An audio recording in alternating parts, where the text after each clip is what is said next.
नज्म का उन्वान है जामिया मिल्लिया इस्लामिया। मेरा ताल्लुक इसी शोबे उर्दू से है।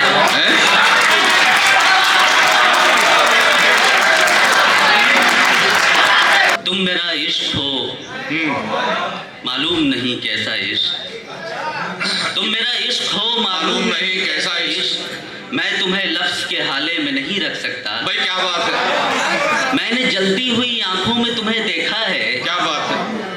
सुरमई शाम में रातों में तुम्हें देखा है, नस्तरन में गुले लाला में तुम्हें देखा है, मैंने पुरपेश ख्यालों में तुम्हें देखा है, दूर से उठते शरारे में तुम्हें देखा है।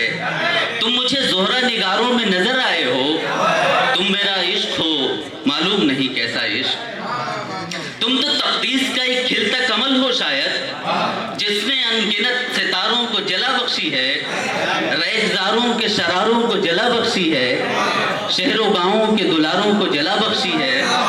तुम मेरा शौक हो और आरज़ू का शहर भी हो, दिन का सूरज हो मेरी रात का तुम अब्र भी हो, तुम मेरा इश्क हो मालूम नहीं कैसा इश्क। बस क्या बात।